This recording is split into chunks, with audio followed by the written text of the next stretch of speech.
Okay, why I haven't read this journal up to now, I don't know, but here it is. It's from 220. That's not that old. Find your way through the maze. What is truth? And it's got some links in it, but they will be over on Scribed. Click over to the transcripts. A lot of times I don't tell you, but I do, if I mention things often enough, I'll put in a link for you. So check it out. Okay, so we're accepting things, we're accepting that things are falling away all over the place. And that's grand, actually. You know me, I view it only as positive, no matter how negative seeming it can feel at times. Well, then again, I have no problems with challenges or difficulties or uncomfortable things. To me, that too is a part of life. Again, I see all of this as only positive from an overall view or perspective. How many are with me in this? There's a question. If we get too into things, if we're too interested, too focused, that means we're not with ourselves. We're with the thing. We've poured ourselves into the thing. We have identified with it. That's the most uncomfortable spot to be in, because then you're subject to whatever's going on with that thing. And you're so much more than that. So anyway, getting back to this. Okay. So many want a utopian scenario. The truth they want is purely perfect. And this is their vision of things. Now, I used to be there. I know. You just think, well, it's God, it's perfect, that's how it is. There's some unquestioned thought and assumptions there. Now, since anything is possible, they could be correct. At this point, I don't see it that way, so I just go on what works now, here, for me. What else can we do, huh? I think the main call, the main cry, if I would make such a thing, would be for each one to get sufficiently grounded in self so as to be able to do what I'm doing here. Go by your own truth. And that's one thing, for instance, George Kavasilis is really good about. Everybody has a specialty. Everybody has something that they've really got right on. And when they speak it, you feel it. This does not mean that truth herself is flexible, infinitely malleable. Not at all. That is a mind response to what amounts to a heart thing. And I don't want to go there. Stick with heart, with your own center, in other words. You have much dredging up work, we all do, yet to do, or we would not still have a physical presence.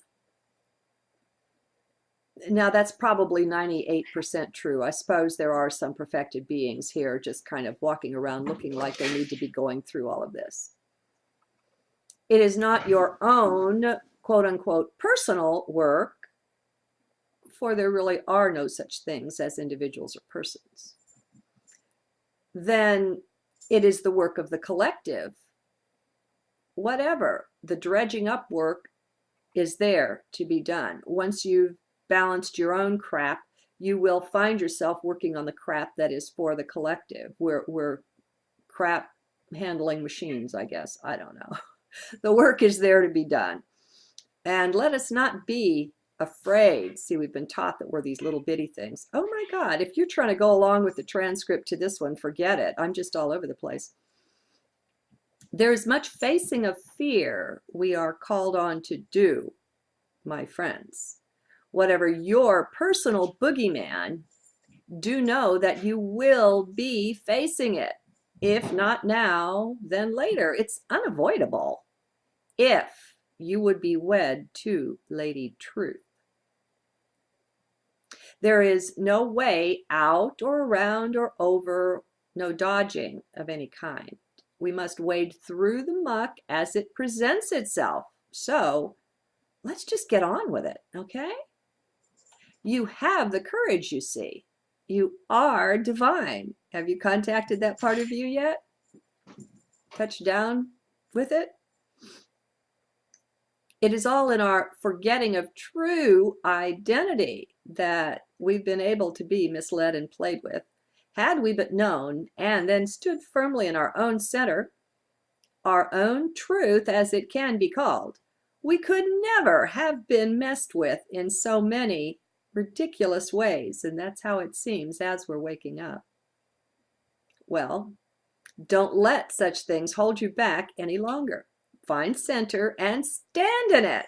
No matter what in it, you too will find you are invincible. Again and again, you will find you have no real idea of just who you truly are, but that's quite all right, for in the finding, you are thus led that much closer to your own inner reality, your native divinity. Do you see? The challenges do that. Let us respect and get a better sense of truth, real truth, right at the start of this.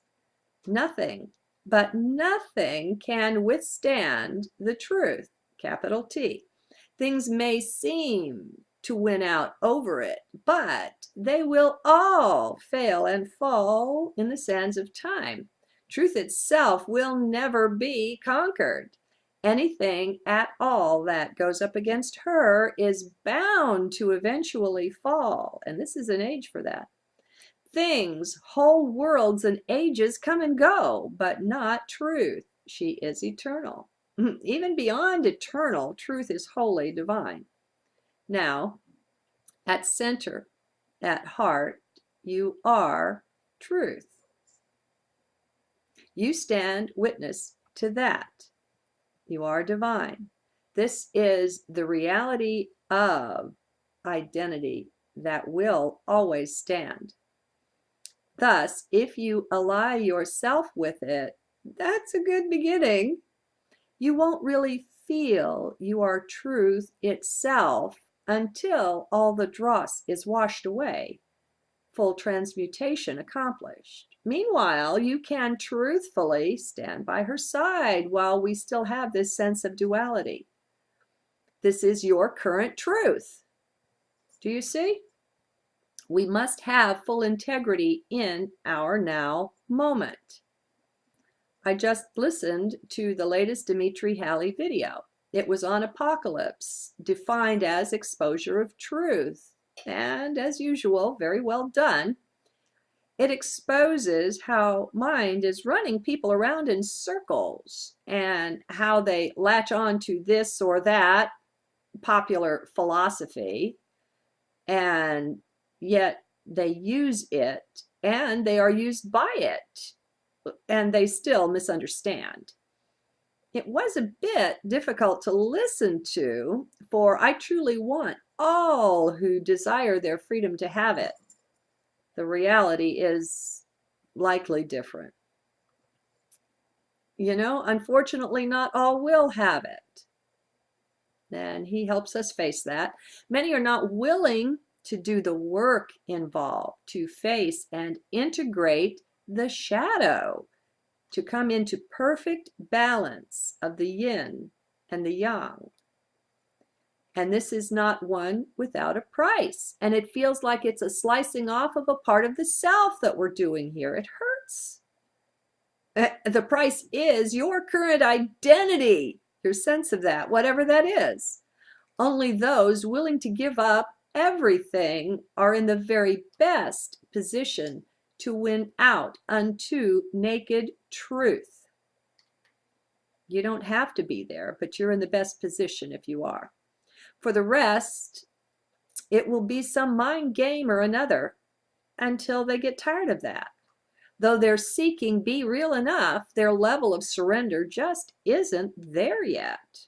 He is right. Now, actually, that is me saying that, my interpretation of his work. And I don't totally see things as he does or as anyone else does. Yet, when I set aside how I see them, I can see through his eyes and the accuracy of what he says. Yet, to speak in any broad generalities is always dangerous, such as speaking about New Agers or any such broad group, any group, I mean, Republicans, liberals, atheists, whatever, there is such a wide variety of those who adopt these various belief groupings that nothing can be said that will be accurate for all of them. In reality, there's no such thing as a group. I suppose it is in this that I place my hope that my understanding is sufficient, so that even if I am one who practices being only in now, that I am not cutting off the shadow or trying to kill it in this manner, which is what Dimitri suggests. Being in now and also in watch and observe mode is the best way to be with whatever is present. It is my experience that the shadow makes itself known this way in your now, so that we may then sit with whatever it is that arises, uncomfortable or not. To me, this is not running away. But I realize, see, whenever you say something like, believing in now equals XYZ, you're bound to be wrong. You're going to be right for some few people, but broad generalizations just don't work. There's too much variety in us for them to be able to work. That's one of the reasons communication is so hard. It seems to me there is not a single system in existence now or ever that cannot be misused and misunderstood. As long as there is mind, this will be the case. That's how it seems to me. Mind is just a tool, having no vice nor virtue inherent in it. That comes with one's use of it, but not from the thing itself, not from mind. Mind is and remains the best tool for twisting things, however, par excellence. Thus, I don't set out to rehabilitate mind. It doesn't need it. Mind is what it is, and there is nothing wrong with it. That's like wanting to outlaw guns because some people use them to kill. Automobiles kill massively many more people than guns. Shall we outlaw them? That's the logic involved there. But a lot of people can't see it because they're so emotionally attached and identified to this view. This sort of logic, I posit, is the misuse of mind's abilities. Do you see? People kill, not guns. And legislation won't work, for no matter what, criminals will always have guns. Facts have to be faced, but sleeping people are unwilling to be stripped of neat, cozy ideas and ideals. Well, I'm not talking to them. That's fine. I'm content that people should believe what they choose to. There's just a group of us that are sorting ourselves out from the rest. Now, each one comes into 3D with a mission. Mind involves communication or speaking. Oh dear, that's funny. This is mind. Involves communication or speaking. That's funny. Next comes, what crowd am I speaking to? And that makes a huge difference. For there is no one that can successfully, using the same words, speak to the whole. There's too much diversity there. And there's nothing wrong with diversity either. I'm not knocking that. I find it quite beautiful. I love to be shown differences. They're expansive. So, just judging from what's happening with me, for it's not this mind writing the journals. It is now clear that I'm speaking to those in their last embodiment, their last 3D lifetime. Now that's a relief, actually, rather than feel the need to reach out to a broader crowd, which Teresa sometimes falls into. I can just be content that these words are meant for that particular crew. I come into this backwards. Do you see that? It will help you to better understand these writings if you see how their origin truly isn't mind. When they are written, they are just me working out my own stuff. Yes, they contain mention of others, and sometimes others are addressed directly, but that is not my intent. It's just part of the flow that appears. It pours itself out on the page.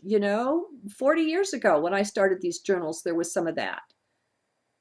I hope you can trust that this is the case. How far have you disidentified or backed off from the form you wear and the mind you inhabit? Can you look out through other eyes? Can you be the tree, the cat, the table, the fly, perhaps? What is your identity? It is best that you find it. Go in search of it. You might want to start with Muji, who is very adept at least leading people into it and away from mind. Now, then again, if you feel you are over-identified with mind and its beliefs, then go to Byron Katie. She's my prescription for that. There's no sentence that you or anyone can say that is wholly true, including the one I just said. Truth is not containable within words. And if you don't yet fully know that, and I mean know it down to your toes, then spend some profitable time with her videos. She is truly illumined, and this is her specialty, as Muji's is leading people out of mind. What's your weakness? Can you point to it? Go in search of capital S self. And this is critical. It's not a step that can be skipped. You can't shortcut this, thinking you can go off and adopt some philosophy or another, absent doing self-inquiry work. Good luck with that. You'll just self-deceive. Now, it's true that the waters are dangerous, laden with every sort of eddy and sandbar, current and whirlpool, floating flotsam and jetsam of this or that sunken ship. I still say, so what? That is nothing to you, to the one who you really are. You are divine. So, what has worked for me so far in navigating the various dangers is simply sticking to heart and doing so firmly. Don't let yourself be swayed. Mind wants to assess, to list, to catalog all the various dangers and then go and write tomes on each one. Just as soon as you do that, 10 more will appear. It cannot be exhaustively done due to time, which will keep bringing ever more dangers our way. That is totally a mind game that many are lost within. I don't suggest you go that way. It is not necessary to know everything about all the latest discoveries or the latest plots and plans of the powers that were. If you will just stick to heart, what will result is that mind will be mastered. It will convert from something that has you firmly within its control to something that is completely subservient to you, to heart. This is a very grand journey. Books could be written about this alone. Well, this will happen for you. That's all I'll say. Maybe you'll write a book. It's a truly grand adventure, this, our last embodiment. We have maybe millions of them under our belt, yet this one is truly the last, or it can be, if we will it so, and if we are wise. That means sticking to heart. Heart is no cruel taskmaster, but heart is very demanding. It will demand of you all that you have, all that you have clung to. Total surrender will be accomplished along the way. Bit by bit, it will be called out from you. And as you stay in heart, you'll find it's not difficult at all. It only seems difficult to mind. And if you can back off enough, you can see this. And once you see it, it's an oh my God moment. You mean it's not hard for me? No, it's not hard for you. It's only the mind. We all have the inner tutor within. And I won't characterize that one. Just know it speaks with the still small voice. It is there within you. Many promises have been made before our time about those who find their way into the inner kingdom, what I call the kingdom of heart. Even Jesus said the kingdom is within. I have found those promises to be true. And that's not to say they're with no cost. What is the price? The price is everything that is unreal within you, even if it seems real right now. All that hides in the folds of your auric garment there, A-U-R-I-C. All deceit. We trick ourselves. Have you noticed? Well, we do, and mind cannot be trusted. Trust only heart and source or God or spirit, however you say that. Withdraw your trust from everyone and everything else, including your self, your mind. Don't think either that you'll suddenly be perfected. You'll wake up one day and presto, zappo, there you are. Even if some really great and grand experience should come to you and your consciousness inexplicably be raised, that is no end to things. How can it be in the midst of infinity and eternity? The coin of endings on its other side is beginnings. You can see this, right? So don't look for any grand ending, for anything to come in and mop it all up for you. No such thing. Finally, do what you can to let go of all expectations. And that's kind of what I was just talking about there. That's a really tall order, I know. I hear you. Still, as long as we're having expectations, we're not truly in now. We're off in time somewhere. Time is mind. Desires are also mind. No need to destroy mind. That's not being pointed to here. Learn instead to live with it, to put it in its proper, subservient, very useful place. One day, it will dissolve on its own, just like your 3D body when it's no longer useful. All doing is at an end for you. Can you hear that? Are you ready to embrace it? Are you willing and ready to be danced, not knowing what the steps are just ahead?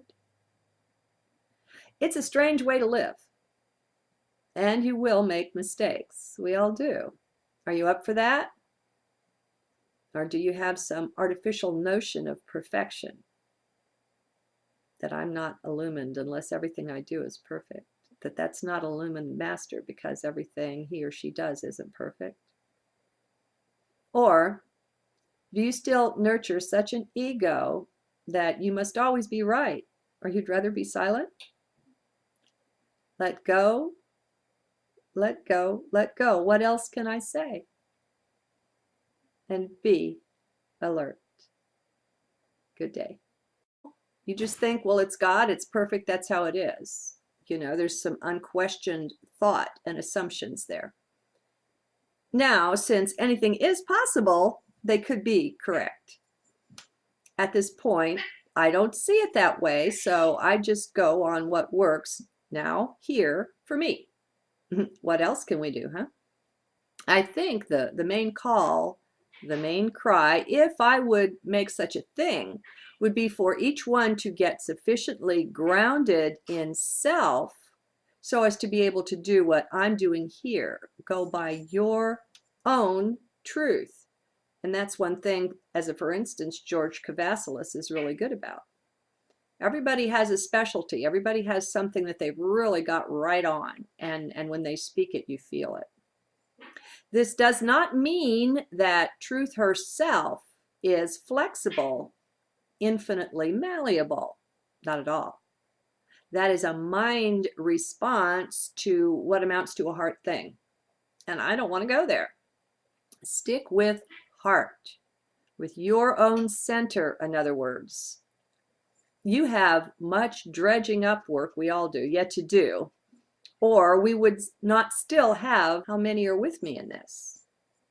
There's a question. If we get too into things, if we're too interested, too focused, that means we're not with ourselves. We're with the thing. We've poured ourselves into the thing. We have identified with it. That's the most uncomfortable spot to be in, because then you're subject to whatever's going on with that thing. And you're so much more than that. So anyway, getting back to this. Okay. So many want a utopian scenario. The truth they want is purely perfect. And this is their vision of things. Now, I used to be there. I know.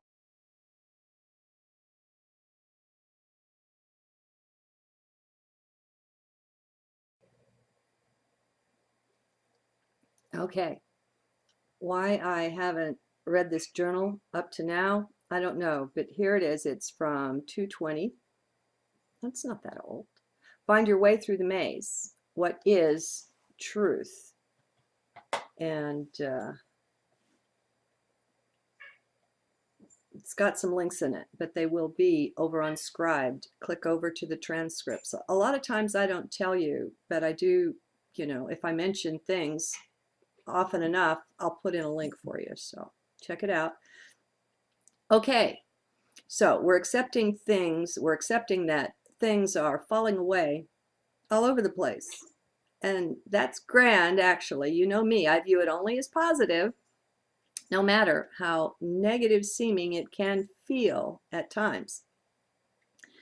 Well, then again, I have no problems with challenges or difficulties or uncomfortable things. To me, that too is a part of life. Again, I see all of this as only positive from an overall view or perspective.